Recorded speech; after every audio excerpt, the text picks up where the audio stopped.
Hey, welcome on in, guys. Tobin here with you, and thanks for checking out the channel. Hope everybody's doing great out there in Miami Heat land. So we had a trade this weekend. We had a trade. Thomas Bryant, it went official today. Thomas Bryant was sent to the Indiana Pacers.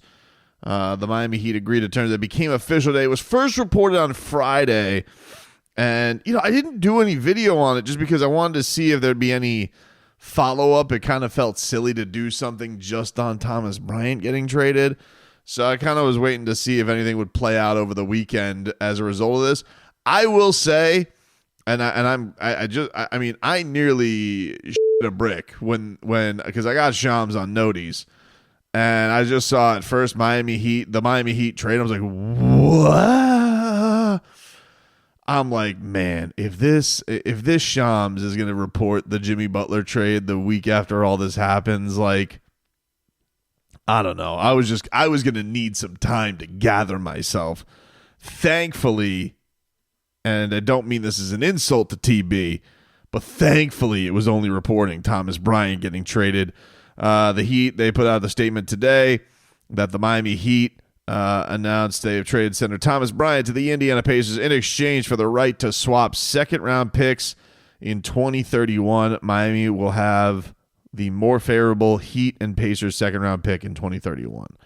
So there you go. They did not get a second-round pick, an additional second-round pick. They just earned the right to swap. Should they be in should the Pacers be in a better position in 6 years from now, once the draft is in 6 drafts from now. So that's what that was. And, the first thing I think everybody's mind is, all right, this opens up a roster spot. The Heat can have an open roster spot for, 14 days. What does that mean? Like, where does the Miami Heat go from here? What is this going to do for the team? What is this, where does this go for the rest of the roster? Does this mean a trade is happening? Everybody's got kind of the mind going all over the place. Should be mentioned, Thomas Bryant did play today for the Indiana Pacers. They beat the New Orleans Pelicans, and he played 11 minutes, 3 for 3 from the field, 7 points, 2 rebounds, and got some action in there as they needed the backup big, former Indiana Hoosier. And the first place I went when this happened, and I think a lot of people logically followed suit, is it felt like a move that they were doing. Yes, they wanted to do right by him because Spo said today, that there was some discussions with the agent and that they wanted to find Thomas Bryant a place where he could get a little bit more playing time. This is not an old guy. Thomas Bryant is 27 years old? Not an old man. He wants to try and find a role in this league, and I think there was a little bit of surprise from people that he was coming back on the team this year. And, early on in the season, I'd had that backup center role pretty much, especially with Kevin Love away from the team.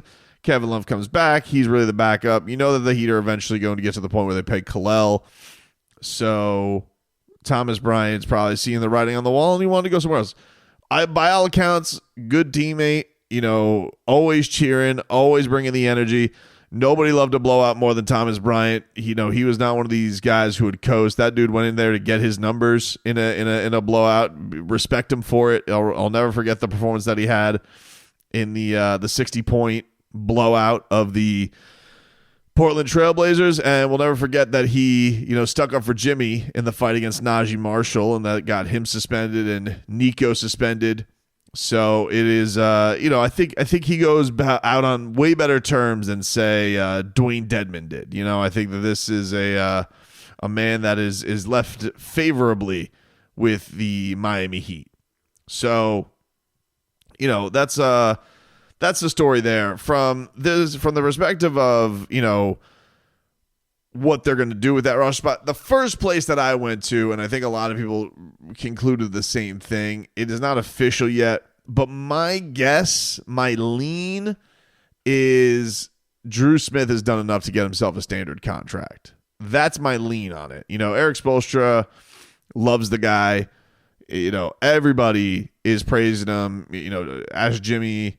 I was actually asking Jimmy about him and Nico celebrating, but Jimmy went off onto a part of really just praising Dru Smith after the game on against who the hell did they just beat? The Toronto Raptors. And Dru's been hooping lately too.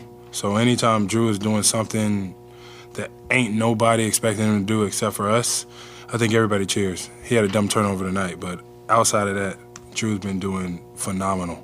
And Bam Adebayo also with some big words for Dru Smith. He's just making the right plays every time down the court.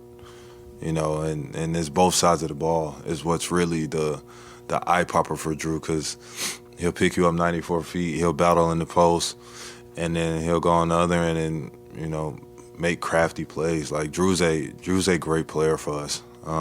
He fits the mold for us. He's one of those guys that flies under the radar, doesn't say a whole lot, but you see his impact on the court. And Eric Spoelstra even referred to it as like his superpowers.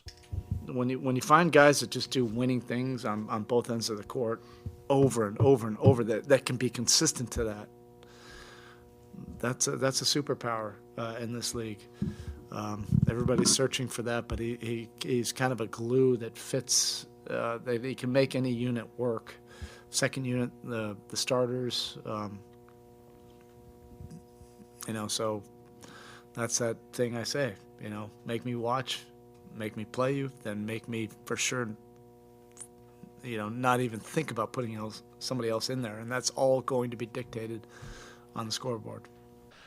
All of that, and then the Thomas Bryant trade happens the next day. To me, it just seems to me to speak that Dru Smith is likely getting one of those deals. Is it possible this is opened up for a trade that's on the horizon? Maybe. There's obviously still more chatter around the Jimmy Butler thing that happened this week.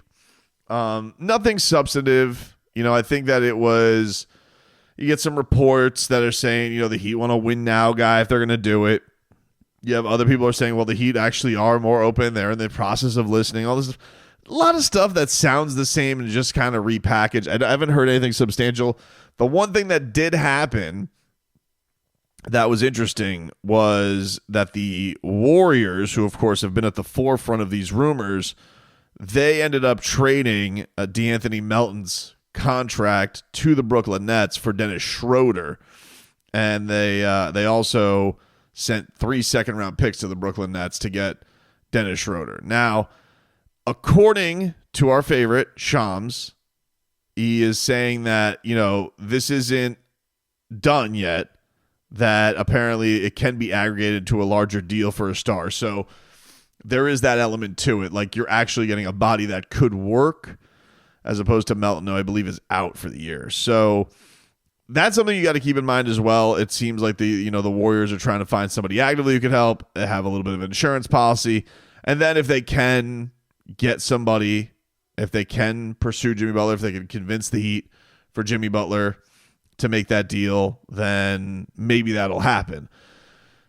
But it's also one of these things, who knows? There's the Pelicans are also open for business. Maybe the Warriors go into the Zion Williamson business. Maybe there's another element there that happens as well. Like it doesn't necessarily just start and end with Jimmy Butler for the Warriors. Maybe Brandon Ingram, it's possible that it goes in that direction as well.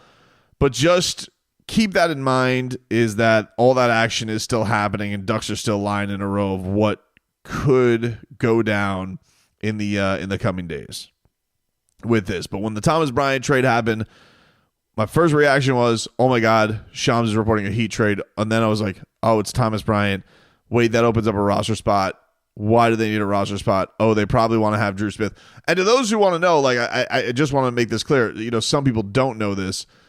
The reason you give Dru Smith a standard deal, for those who don't know, two-way players cannot play in the playoffs. They're not eligible. It's a mechanism for players to go back and forth from the G League. A lot of agents hate it. I've heard this get actually Jimmy's agent has, I believe, ripped the two-way deal and saying that teams are skating by on the two-way deal. So either way, Dru, I think, has played his way into who's going to play more. Himself, Thomas Bryant. I think the answer has been quite obvious. The other thing that needs to be pointed out, there was some news from Heat practice today, and that is that Nikola Jović yesterday sprained his ankle, which is really disappointing. He's not traveling with the team, nor is Pelle Larsson. And it's obviously disappointing because we just had this great performance from Nico, and it kind of felt like he was going to be now at the forefront of, okay, what's this mean? You now going against a Detroit team. I'll check on their injuries for tomorrow as well. But that's a big team, with a lot of size and, brutes like Isaiah Stewart and Jalen Duren. And, it's not a team that is exactly lacking for size and effort and rebounds. Now, they've definitely come back to earth a little bit. No Tobias Harris tomorrow. That's their injury status for tomorrow. But it did make me think, like, all right, they don't have Nico coming into this matchup. Does that mean we're going to maybe get the possibility of Kel'el Ware? Hard to say. This is one of those things where I'm sure they'll go to the situation of playing Bam plenty because the Heat have had plenty of days off. But also, if Kevin Love has one of those nights where it just doesn't look right, could we start seeing the Heat's first round pick a little bit more now that Thomas Bryant is not an option for Spo? Like, Spo has kind of let go of his last safety blanket, which I think is an encouraging sign for Heat fans. Mind you, Kel'el has been practicing a bunch with the team. He still hasn't gotten the regular minutes. There was a cool photo that Ira Winderman tweeted out today of him sitting down with Alonzo Mourning. And you have to feel like that's a valuable thing for him and to get that kind of wisdom from the all-time Heat great. But now that Thomas Bryant is gone, does this mean, we can see a little bit more from time to time? He doesn't have that safety valve to go to of, veteran big. It's like, not yet. If it's not going to be Kevin Love's not having one of those nights. Even Kevin spoke extensively today about certain nights that aren't going to be his nights, especially with age, especially with matchups.